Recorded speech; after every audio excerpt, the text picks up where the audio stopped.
We missed the radio last week, but we didn't tell anyone, and they were quite angry about it. I don't really know what the response is going to be like. I predict a riot.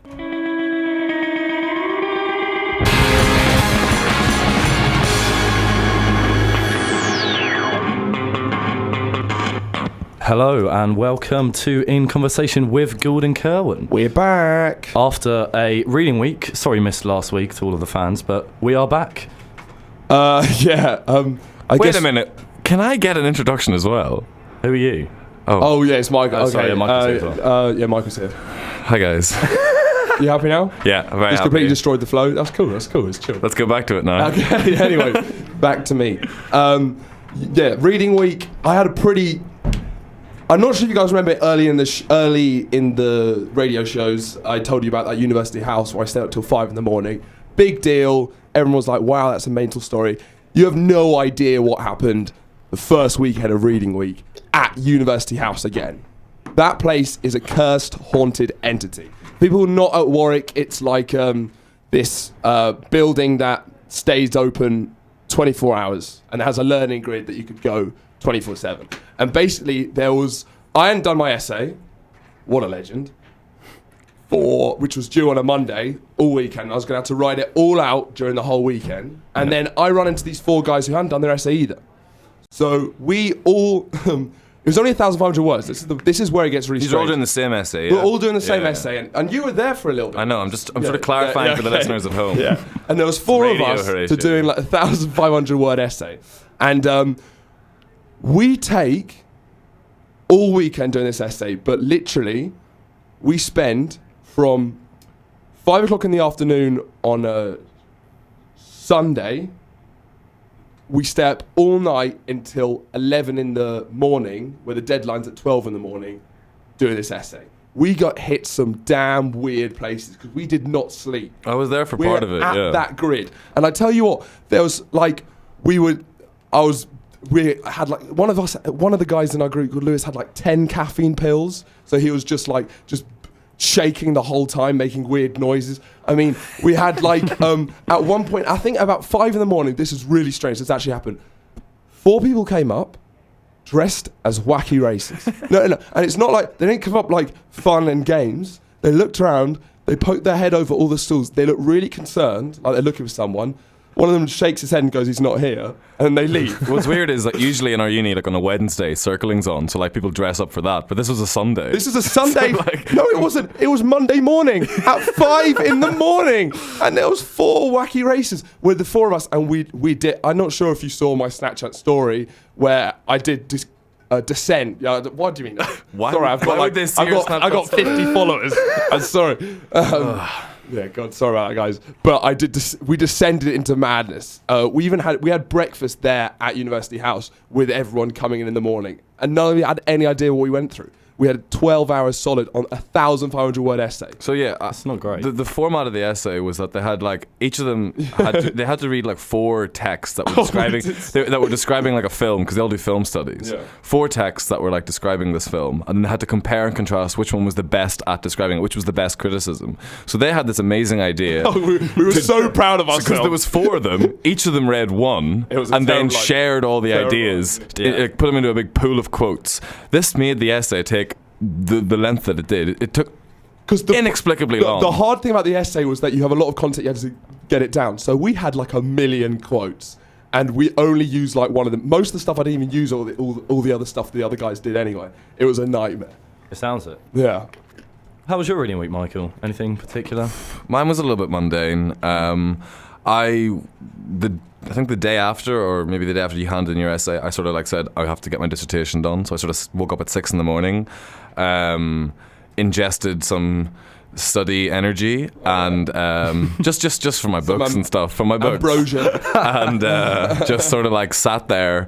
I had about 4 or 5 cups of coffee in the morning, so my heartbeat was going like reasonably fast, but I hammered out about 5,000 words of it. Most of it's trash, but it's nice to say I've got half my dissertation done. Then my mum... What? Where? In my room. You're literally just explaining to us about your dissertation. Yeah. Alright, okay. You asked me about my reading week. Yeah, okay, fine, alright. Okay, we're doing small talk. It's mundane. Let's do small it's talk. mundane. Let's do it. Then my mum and came. the weather's nice, guys. Yeah. Bloody hell. My mum came over, Nice. which always sort of provokes like a profound. Is this what we are now? How Sonia? She right? Is this what we are Sonia now? is grand. My This is mum. a chat show, mate. This is terrible. Well, it'd be great if I Okay, could sorry. finish Go, my Michael. point. I fall asleep. Go on, let's finish. So my mum comes over on Thursday, maybe. Was it Thursday? You sure it's Thursday? Jesus Christ. I apologize. But at the same time, my friend Richard's mum was visiting, and they'd never met before. Oh, Richard's mum. Was both this on the mums. Thursday as well? She was there on the Wednesday. Oh, she was on the Wednesday, Wednesday. right, okay. Wait, guys, it was Wednesday, not a Thursday. All right, it's clarified. Carry on, please. Then what happened, Michael? Well, we went for dinner together at a very Where'd What do you guys have? well, because my mum's trying to be vegetarian. Yeah. I'm vegan. Pilau rice? No, it wasn't the usual colour of All pilau about rice. But we had this like tofu at this Chinese restaurant that Richard chose. He sort of adamantly chose. It was horrible. All of us, like, even his mum was like, we all left like. Even Richard's mum. Yeah, she said it was. She rinsed him for it. Yeah, but it was absolutely You don't want to be on the disgusting. wrong end of Richard's mum. It's No. true. We've all been there. I've got my friend Ryan now saying, Jesus Christ, he's talking about veganism to me. Oh, you alright, Horatio? Well, I'm really ill, but I'll bring that up later. Carry on with your amazing story. Well, I'll tell a funnier story then. So my mate Ryan has just messaged me. jeez, okay. Ryan's one of the ones coming to visit this weekend, coming for Switch. If you want to get Switch tickets, let me know. It says Friday. Early but plug. Ryan is visiting, and when we went interrailing together, we went out to this club in Italy. Ryan disappears early in the night. I'm like sort of frantically texting him, "Where are you?" I get a text back saying, "Starships are meant to fly."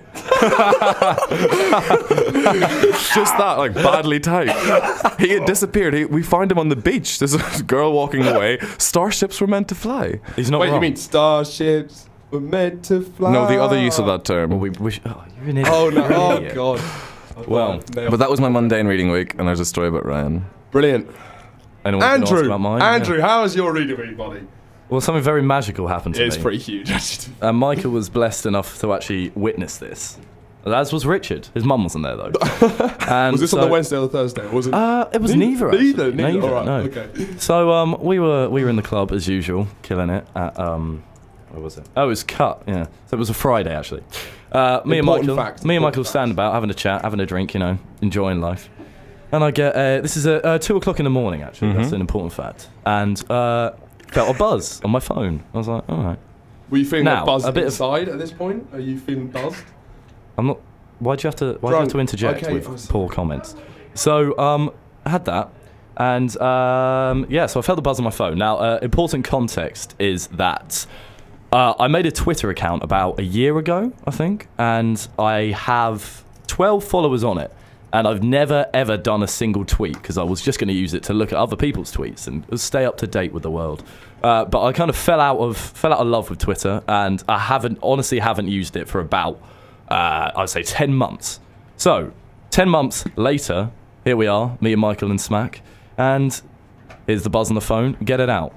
Nick Clegg has just followed you on Twitter. It's true. It's true. With the little It's official 100%. badge beside his name. At first I was like, surely this is one of those parody accounts, Nick Clegg wouldn't follow me on Twitter, but it's verified. It has the tick. Nick Clegg follows me on Twitter. I've got the picture. How I've got many the screen of the other picture. followers how many people is he following? That's not important. but that would be like. Yeah, I he's know, got- no, it's 10,000. There's loads. But that's still like. There's more than 10,000. It's hundreds. But how would you find somebody with like 12 followers? No. He's not. He doesn't follow that many people. It's weird. 'Cause his follower to following ratio. Yeah, I know. But he follows. Yeah, but how would he find me? The point Yeah, is yeah. that what I think happened is that, of course, we assumed that assistant did it. It wasn't just Nick Clegg. In his downtime now, he's still so depressed. Like, imagine him on like a sofa, with a pack of the crisps, just scrolling through Twitter, and he says, Andrew seems like an interesting guy with no posts, tweets. tweets. And then he follows you, and maybe that's what he liked about you, because as soon as he followed you, you decided to try and post. Yeah. And then you posted, and he unfollowed you. I think Really? he liked you being pure. He liked kind of this. Yeah, you ruined that. I was gonna tell Michael now. How did you know he unfollowed me? Because I was with you. Oh, but- you were with me. I was going to break it on the show. Yeah, he unfollowed me, Michael. We were in when we were in Nottingham at a club. What did you post? Well, we were in Nottingham at a club, and there was a big screen where you could get up on it if you took a picture of yourself and tweeted their name. So me and Milo were seduced by the fame, and we thought, you know what, go for it. And I was like, but Nick Clegg could unfollow me. We have to take the risk to get on the screen. We took the risk. We didn't get on the screen, and Nick Clegg unfollowed me. So that I'm Nick Cleggless at the moment. Oh, nice. It's been pretty Easy rough. come, easy go.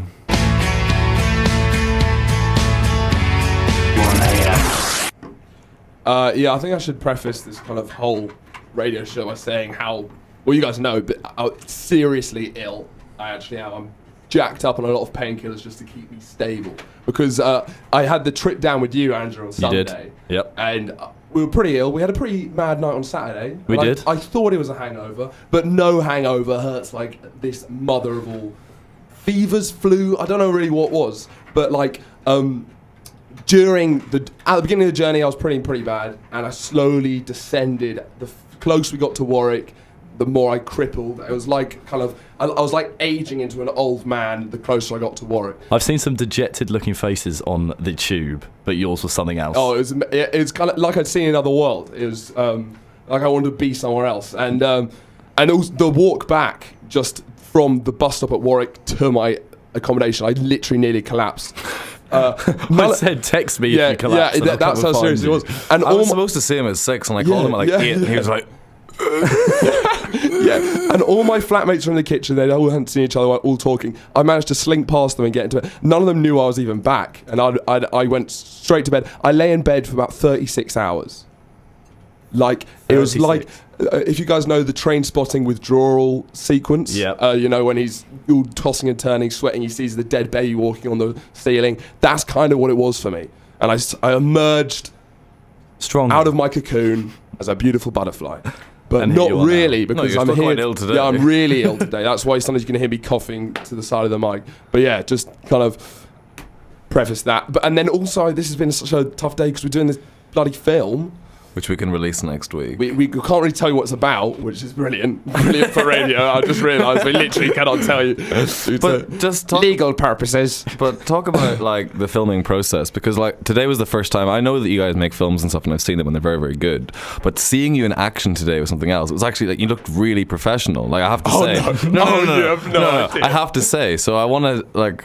Maybe see the journey to that. Like, okay, so film is the worst thing that's ever been created. I don't know why we do it. I hate it so much. It causes us so much stress, so much pain. The problem with a filmmaker is that you will eternally be unhappy, because when we're not making films, we get kind of upset that we're not making films, and as soon as we make films, we're so unhappy that we're making a film. So it's just a constant circle of unhappiness. There's no option to be happy when you're a filmmaker, and.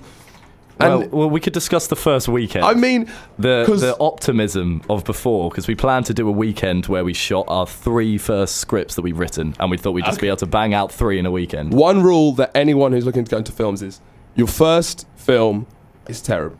You haven't made it yet, but it is. It was going to be. Even if you haven't made it, but it's always going to be terrible. That's what it is. It has to be. It has to be, because you have ideas in your head. Filming is just not what you think it's going to be. It's true. But the first weekend was just utter, I don't know, shambles. We were doing a chase sequence. So we had for some reason we decided to use. Should we just talk about like the start of the whole week, our plan for the whole weekend to begin with? What, shoot 3 films? 4 films in. Okay. I said that just now. So, as I was saying, we were doing a chase sequence through the forest, and for some reason we thought we needed like really good sound for it. So we had me with the boom mic behind the camera running along, and there's a really fragile adapter that goes into it. And then about 20 minutes into filming, we realised that this adapter had just severed off. It was just in half, and we had no sound for the rest of the film that we tried to do. The whole weekend. Of the whole weekend. So this is halfway through the first film. So you had to like go back to silent films then. That was contemplated. We were going to do a bench. We were going to do one or something. Oh god, don't talk to me about it. Yeah. But we thought, fine. We'll go. This is just an adapter. We'll go and find another adapter. So me and our friend Matt were cycling around Lewis trying to find this adapter. But literally nowhere sold this adapter. You had to get it online. I've managed to get like 10 people down to my house for like a weekend saying like, yeah, we'll just shoot 4 films, we'll launch the YouTube company, probably monetize it, I'll give you guys some money, the most ridiculously ambitious thing. It doesn't matter how much you research film, it's gonna be terrible. Just accept it, embrace how bad your first couple of films are gonna be. But I find there's always a slight silver lining when filming, and it's that I showed Michael this today, and it's one of the best things ever. Essentially, we got this new sound box that makes us have like better quality sound. It's a kind of it's a device that it goes through. So, and it holds all the recordings of the sound. So naturally, when you're recording on set, once you finish that recording and you press forward, it goes to the first ever recording that was done on the sound box. And the first ever recording, I'm gonna get it up. I'm gonna hold it up to the mic. Hold on. The first ever recording on the sound box, it goes like this. Today is gonna be the day that we're gonna throw it back to you now. I know you're gonna somehow the best find bit. a way with them.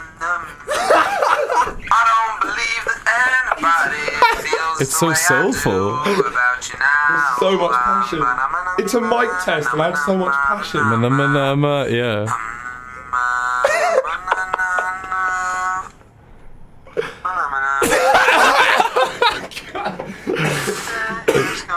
He's still going. This is not a test. This is you enjoying this. Yeah. I got into it. I got really into it. I was like, Why is it still recording? What are you still doing? All right, he's trying to stop it. Well, I just burst into laughter every single and this time happened. I hear I don't know. I haven't worked out how to delete it. So No, you can't delete it. Anybody who's on the new sound will always. They'll have their headphones in and say, yeah, I'm recording, and then they'll just burst out laughing, and I'll realise what's happened is they just pressed the wrong button, and I've just started singing in their headphones. And if I've got like a new sound person in, I'm meant to be the director, and I start off by saying like, yeah, so we'll just do this, try and look all we got, and then they hear that, all my authority's lost, Credibility's gone. completely gone. Right, let's go into a bit of Cage the Elephant. Fiona's not here again. Only joking. Slap 'em with some news, Fiona. Live from your student radio station. That's all for now. Don't forget to like us on Facebook at facebook.com/Raw News Warwick, and you can follow us on Twitter at Raw News Warwick. Your next update is at 4:30. Thank you very much, Fiona.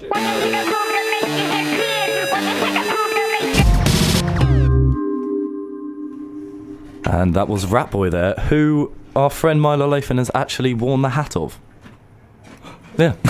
Remember we went to Circa Waves? He was supporting them and came out into the crowd. Milo got him around the arm, took his hat, put it on his head. So there you Wow. go. Claim to fame. Oh, nice lead in, Andrew. Okay, yeah, I've just found out my sisters listen to the show, which is like the first time that any of my family support me in anything I've ever done. I mean, I don't even know if she's listening to support me. For all I know, she could be supporting Fiona. That's a more likely situation. But she has a lot of making up to do from the very first moment we met, which is actually a hysterical story. When I was born, I weighed 11 pounds, so as much as like a full Christmas turkey does. And basically, literally, the first words I heard, this is true, was "It's a monster" by the nurse, who then goes, "Oh no, sorry, I don't mean it like that. It just means it's big." She did mean like that, let's be honest. Look what you turned into. Yeah, and now, once again, beautiful butterfly. That's what I meant. Sarcasm is good, isn't it? Yeah, it's funny. And what? you know those wards with all the incubators with all the babies in them? Yeah. All those. Well, my sister thought it was like a pick and mix. So she was like 3 years old, and she was walking down like it was like a shopping aisle, like a supermarket, and she was Choosing which one she yeah, wanted. she was looking Pick and mix. and then and so my mum's holding me flailing in her arms at 11 pound, and I was thinking I had slightly ginger hair as well, and then she picks this 4 pound gorgeous black baby, literally the polar opposite of me, and says, "I want this one," takes that out of the pram and says, "I don't want that one." I mean, it's the start. She's literally picked. I wonder where that baby is. Beautiful child. Well, there you go. Well, we'll lead into a conversation/debate that we were kind of An eternal debate. that we were having slightly. We just got into it a bit yesterday about Kanye West's new album, The Life of Pablo. I think we've got a good range of opinions here. Yeah, 'cause, definitely. well, so where Do you want to Where get am decimal I? out Yeah. of 10 ratings, and then we'll. That's elaborate? Oh, it's tough. Let It's that come tough. at the end. Let that come at the Yeah. end. Because All right, the conversation all right. steers towards I that. concede. Well, I should concede. we make Okay. our positions clear? Michael? Okay, my position is positive. Yes. But, okay, I was super excited for this. I've been waiting for this album since Yeezus. As was but, I, yeah. like, I wasn't a massive fan of Yeezus. Going back to it, I liked it. But, like, Yeah. I woke up at, like, about 5 in the morning, downloaded that awful service Tidal. I know you're a fan of. Consumerist I'm not category. anymore. No, It's you're a awful. huge Yeah. Tidal guy. Well, 'cause I have it, and now you've it's finally started- broken because you've been telling me Tidal's better. Because it has been good, And and now so it's now on started, the radio it all comes out. Okay, all right, because now fine. it's started to be So bad. I woke up Alright, super fine. early, and I had loads of work to do that day, but regardless, stuck it on. Why does anyone care about this? All right, carry on. Because it was my passion for Kanye. Okay, alright, whatever. Context, So, Horatio. stuck it on. I listened to it like 5 times, like on repeat the first time. I was super excited. Loved pretty much every beat the first time I heard it, every track. Going back to it now, like it's a really good album, but it's messy and I it doesn't. thought this was more. I And then- was meant to be the opposite. Well, let's We're the sound same. it. No, I was really excited for the album as well. And I was enjoying the kind of hype around it. I liked that he was kind of messing around with it. But then he took it 2 steps too far. What I was got the bored. step? I got What? bored when he changed the name for a 3rd time. I don't mind. Like, I understand if he needs to change the name. And the release date. Like he said, like definitely coming out today. And I then loved that. 2 days later, I loved hated that. it. I thought Because I wanted to listen didn't, to it. I didn't want to get off it's bloody Kanye's. ridiculous, isn't it, Andrew? I want to listen to the album, it's mate. bloody ridiculous. No, I didn't want to get off Kanye's wild ride. It was amazing. No, and I felt that until the last 2. I thought too much. I'm bored now. And I knew at that point the album isn't going to live up to the hype. And I loved it didn't it. live up to the I hype. loved it. You're looking at it kind of on a principle view. I look at it It's just not a the principle album. view. You are. You're saying like he messed around with me. He hurt my feelings. Yeah, but that's relevant. That's all relevant in the album. No, I think it's about the music in the album, and I think it was dope. It was dank. It was sweet. For the fact that he mentioned that it might be the best album in history, That's Kanye. and this is Kanye's album. But that Hence is it's part of relevant. it. That is part of it. I get it's Like, part of the build-up, part but of then it. you've got to. And honestly, if he'd done that build-up and came up with Yeezus, as in like pretending Yeezus hadn't happened, fine. Fine. Yeezus is a sick album and it Love pushes the Yeezus. boundaries Love of music Yeezus. more. This is safe. It's a safe album. The lyrics are awful. Okay, lyrically, it's terrible. really like, bad. Like you left the fridge open, so I took your sandwich. Yeah, It's like- that line, and that line comes in the best song on the album, Wolves. Yeah. Wolves Yeah, is the Wolves is best great, yeah. strong song on the album, and he ruins it with that line. But if he hadn't released the SoundCloud of Real Friends, Wolves, No More Parties in LA, and you just heard them for the first time on the album, No, I think you didn't you'd hear- have- Wolves wasn't released in the SoundCloud. Wolves was released in, I think you would have liked the album more if you hadn't heard all those singles first. Because I think a No lot More of people, Parties in I know, LA I would have agree. been A lot- super a lot of- surprise. yeah. Real Friends should have been it. I agree. And maybe a tiny snippet of No More I Parties think in my LA. but that's the personal full favourite thing. is No More Parties in LA. yeah, No, Wolves, no, that beat. All right, I think Wolves. we're getting And to, we're getting to what? about we need to move on to Well, real anyway, debate. No More Parties in LA was my favourite because of the featuring.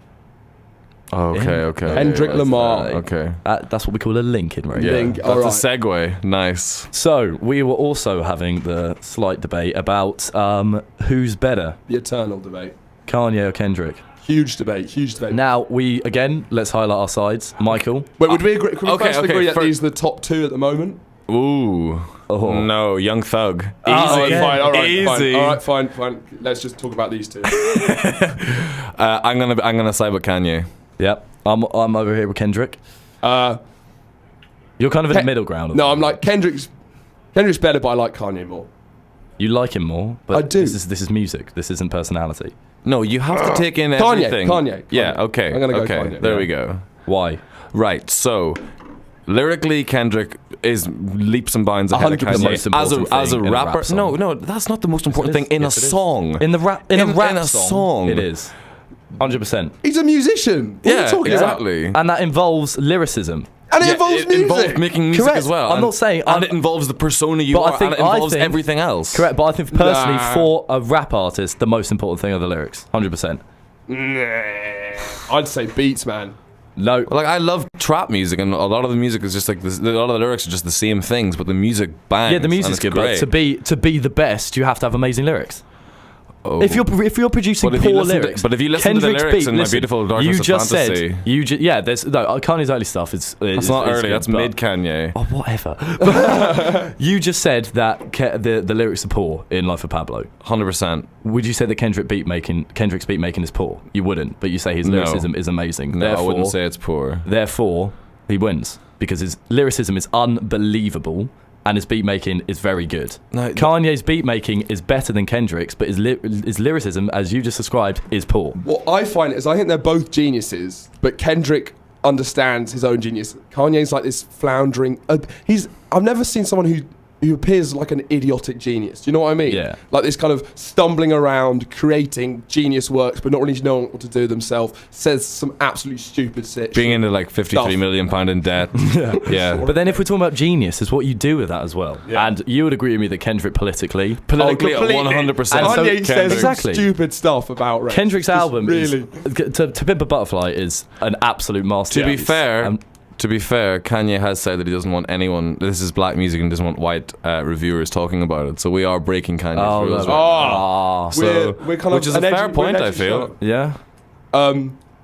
But we're not a music show, we're a comedy show. So We're not reviewing it. because We're small print. we actually just went really serious about 10 minutes. And all of our fans are now like, I thought this was the only time Let's I get a smile all gag week. in. My friend Sam, he has a miserable life. This is all he has.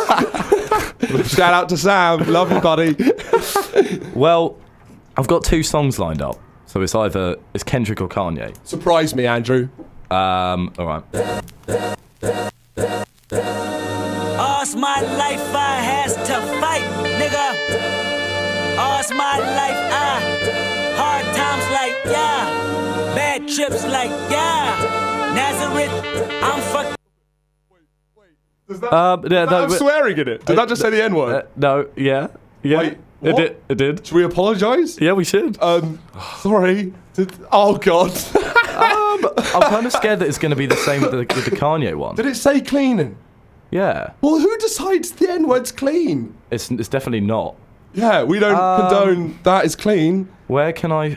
Well, we'll have to do a Kanye one, I guess. Oh, God, that was terrible. Our faces when that went down. Our poor listeners, they've lost their innocence.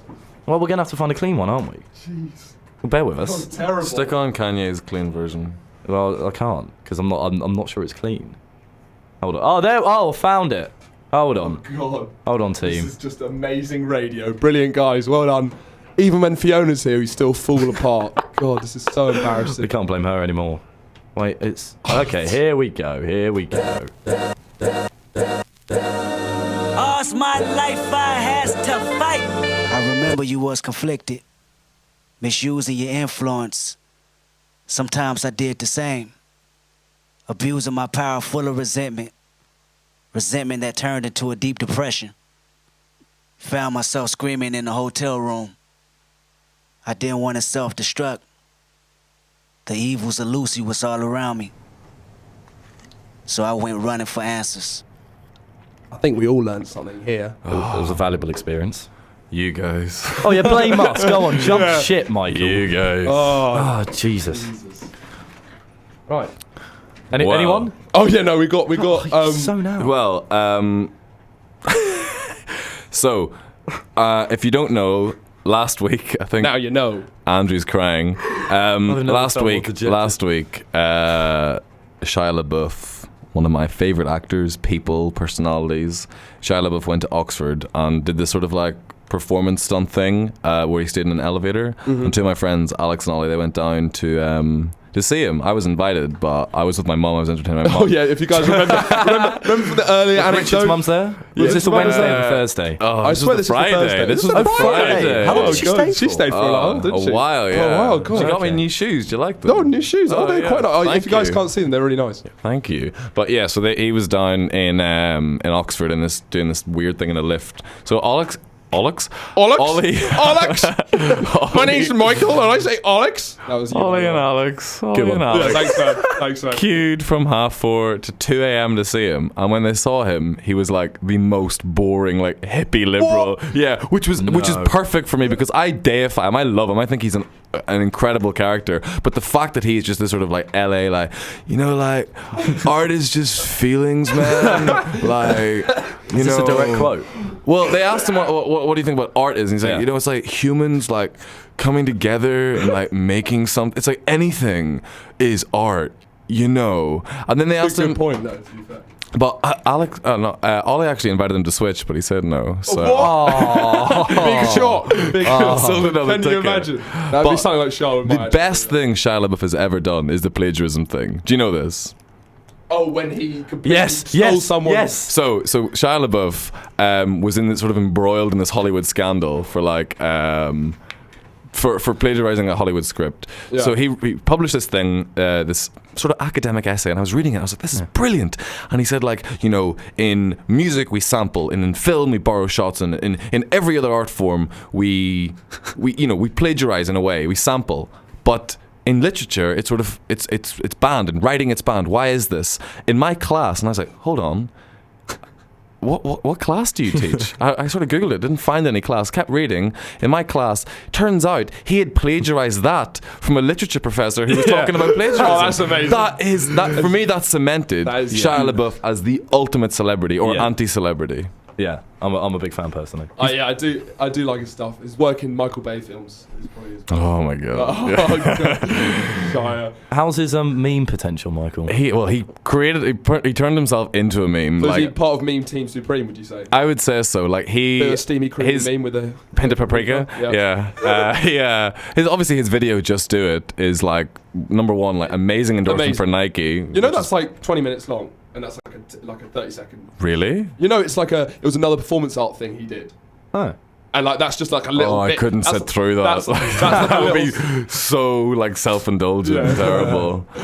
But like speaking of like amazing memes right now, because people do become memes. It's true. Well, Jeb Bush. because I also want to bring this up because I think he's my new kind of spirit animal. I just have a lot of love, one for the Bushes, but now Jeb Bush. Amazing. There's something so poetic. I think he's the ultimate romantic hero. I think that's what Byron would say, you know. I think Byron said Napoleon was the ultimate romantic hero. If his policies didn't, like, you know, shove thousands of families out of their homes and stuff, you know. I almost feel sorry for him if he was Focus on not the small stuff. I want someone to write a fan fiction with Jeb Bush as the protagonist. I think he'd be a good star in a rom-com, you know. You just wouldn't get the girl. But he would. Like, please clap. The best is when the little kid's like, Jeb Bush came over and gave me this little turtle and said, slow and steady wins the race. Plastic turtles. Oh, it's horrible. No, it's hard to watch Jeb Bush. But actually, I'll always be a massive George W. fan. Because I finally realised just how hysterical the man actually is. Because though he did terrible things, I don't think he ever wanted to be president. And Will Ferrell told on this podcast this one anecdote about George Bush that made almost all the deaths and horrendous things he did. Don't say that. Don't say that. Don't say that. Going off on one now. None of us condone this. No. Okay, continue. It's hyperbole for comedic effect. It's for the fans, it's for the listeners. No, I'm not with you on this one. No. Well, it's just, there's this, don't leave me out to dry.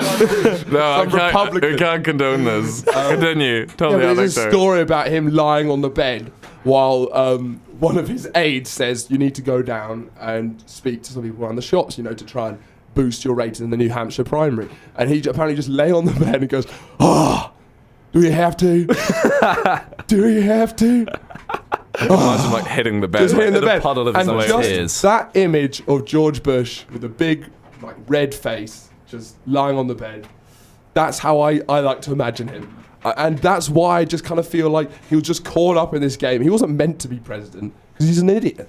One of my favorite things about George Bush is a poem compiled by Richard Thompson called "Make the Pie Higher," which is it's a poem made out of quotes from George Bush's speeches. So I'm going to read it out now. I think we all agree the past is over. This is still a dangerous world. It's a world of madmen and uncertainty and potential mental losses. Rarely is the question asked, is our children learning? Will the highways of the internet become more few? How many hands have I shaked? They misunderestimate me. I am a pit bull on the pant leg of opportunity. I know that the human being and the fish can coexist. Families is where our nation finds hope, where our wings take dream. Put food on your family, knock down the toll booth, vulcanize society, make the pie higher, make the pie higher. Best line is easily where our wings take dream. It makes no sense. Put food on your family. Food on your family. Vulcanize society. Put food on your family. Oh my goodness. Magical. So one of the comments sort of on our show today is from my friend Alex Rossetti, and they've said, where on earth is this show going? Well, yeah, I think it's a bit wonky, going down different directions, but Sometimes you just got to let it happen.